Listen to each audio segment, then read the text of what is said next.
Parti. Yo. Bonjour à tous. Salut Jamy, salut Fred. Épisode 4. Épisode 4, là il fait nuit, on est éclairé à la frontale. On est où? On est à côté d'un... On démarre des traits de Cénotes, Ouais, on revient sur les Cénotes, c'est vrai, ouais. Donc on était... Ouais. Alors, fin de l'épisode 3, donc c'était notre première journée de Cénotes. Donc on a repassé 2 jours avec Julien, c'était juste ouf. Carrément ouf, on a plongé dans des endroits magnifiques, lumière carrément d'aimant, un bleu de malade. Le crocodile, comme ça, Au moins, de large, au moins, hein. de large, De large, hein, sans... Ouais. sur la tête. Donc ouais, bah, il nous a même emmené dans un cénote où il était censé y avoir un crocodile. Bon, on l'a pas vu, hein, ça reste une légende urbaine, quoi. Je pense qu'il a eu peur de nous. C'est possible, c'est possible. que, Quand il nous a vu arriver avec nos C'est palmes. ça, c'est que... C'est ça. Grosse aventure dans la jungle pour trouver certains cénotes quand même. Donc ouais, c'était à cheval entre des cénotes connues où on a pu plonger et des cénotes pas vraiment connues. C'est pour ça que Julien il s'entourait d'un guide local, un Maya. Qui s'appelait Tony d'après Romain, mais Bon, en vrai Danny. En vrai, il s'appelait Danny, quoi. J'ai eu un peu de mal avec le guide. Tony, Tony Montana. Il était chaud. Tony, il avait eu quelques problèmes pendant la nuit, du coup oui. il n'avait pas trop dormi. Parce qu'en fait, le bled où on dormait, donc s'appelle. C'était quoi? Je sais plus comment il s'appelle. Cénotillon. Et donc dans ce bled là, c'était une méga teuf en fait. C'était la fête du village. Voilà. Qui durait 13 jours. Et donc du coup, bon visiblement les Mexicains quand ils boivent, ils font pas semblant. Et Tony il a dû récupérer son beau-père à petite cuillère le lendemain, qui visiblement avait même été goûté aux prisons mexicaines pendant la nuit. Nickel. Donc on a démarré le 3e jour dans le trip Cénotes sans guide, quoi. Mais bon, il nous a rejoint, tout est rentré dans l'ordre, impeccable. J'ai validé 30 mètres. Donc ça c'est chouette. Dans ce fameux cénote de fou. Donc ouais, faut 30 40 mètres. Moi je suis retourné à 40 mètres, c'est cool. C'est cool, ça confirme bien que voilà, c'est des choses qui sont acquises. En 4 jours d'entraînement, c'est revenu. Julien nous a bien ramené la profondeur comme il faut. Il a l'habitude, hein, vu qu'il fait ça toute l'année. Et donc fin du trip Cénotes et on a terminé donc là en gros on vient de se taper 5 jours d'apnée, on est un peu crevé là. Et dernière journée hier qui était ouf parce que c'était la sortie requin-baleine qui avait été décalée la dernière fois. Et donc là voilà, un nuage de fumée, chaman. T'es chaud là ce soir. Un peu plus chaud, ouais. T'es chaud. J'avais dit que je mettrais la qualité de la vidéo moins bien pour que ça charge plus vite, parce que les cybercafés sont complètement pourris ici, mais j'ai complètement oublié. Et tu l'as fait, voilà. Voilà, j'ai complètement oublié, donc on va remettre 5 jours à charger la vidéo sur YouTube, impeccable. Donc hier, requin-baleine, ouais. Départ tôt, bus jusqu'à Cancun, 1 heure de bus, et ensuite bateau jusqu'au lieu donc, où il y a tous les requins. Et puis là, voilà, requin-baleine, raimanta. Donc ouais, génial quoi. On a rencontré 2 raimentas, Flo a nagé avec une, moi j'ai nagé avec l'autre, et le guide il nous a cherché. En gros, théoriquement... Alors le mec, donc à la fin il n'y avait plus trop de requins. Parce qu'il faut quand même dire qu'on est censé nager avec un guide, c'est-à-dire que c'est deux nageurs et un guide, local. Le guide est censé être devant toi. Et donc nous c'était plutôt le guide qui essayait de nous rattraper. Donc on voit les requins, tout, il y avait 2 Suisses sur le bateau, ouais, on sait pas trop si on y va pas, donc... Finalement les agrégés... Moi je demande au guide, je peux y aller, le mec me dit oui. Nickel, je me blinde sur le bateau, je finis dans l'eau, devant la raimanta. Carrément chaud, et là le guide essaye de me rattraper, mais sauf qu'en fait la raimanta, elle vole dans l'eau, quoi, tout doucement, sauf qu'elle avance à une vitesse de folie.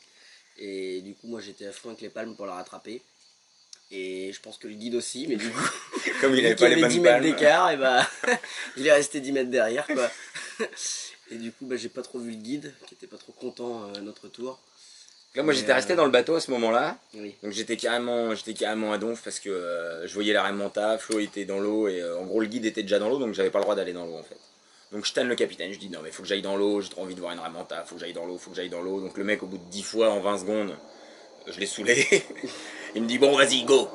Donc là je me suis téléporté auprès de la raimanta. Jump. Jump. Le capitaine était chaud. Et faut dire que en gros on était quasiment prêt à repartir et on avait eu droit qu'à 2 runs sur les requins-baleines, ça avait été assez rapide. Donc on n'avait pas nagé énormément avec les requins-baleines et là il y a 2 raimentas qui se pointent donc forcément on était chaud patate. J'avais à peine demandé si je pouvais sauter, que j'étais déjà dans l'eau. C'est clair. J'avais pas le tuba, j'avais pas le masque. Je saute, je mets tout dans mon plein vol et tout. Le guide qui hallucine. Et donc moi je suis avec Marée Manta et là je commence à me retourner vers le guide parce que ça faisait longtemps qu'il était derrière, donc je fais demi-tour. Et Romain m'avait doublé qui était avec une autre Raimanta qui me fait... Et donc là il y a le guide qui me fait bah il est où ton pote? Il est où ton frère? Je fais bah il est avec la Manta là-bas, si tu veux y aller vas-y, 50 mètres plus loin. T'as le guide il fait ouais non bah ça va. Moi je me suis bien gardé de lever la tête pour voir le guide qui m'appelait pour rentrer. J'étais avec Marée Manta, j'ai passé un super moment, c'était trop excellent. Le guide juste un masque, des vieilles palmes, enfin le mec... Ah oui non mais il pouvait carrément pas. Le mec je pouvais me noyer 5 fois. Ouais, valait mieux pas trop se noyer quoi, mais bon, sympa quand même. Le capitaine était top. Le capitaine était top. Le capitaine était cool. Franchement, on a bien discuté avec et tout. Et donc ouais, ça s'est terminé comme ça. Après, voilà, on était manger des ceviches au bord de l'Isla Mujeres, l'île des femmes. J'avais des femmes partout, surtout sur le bateau. Pas mal.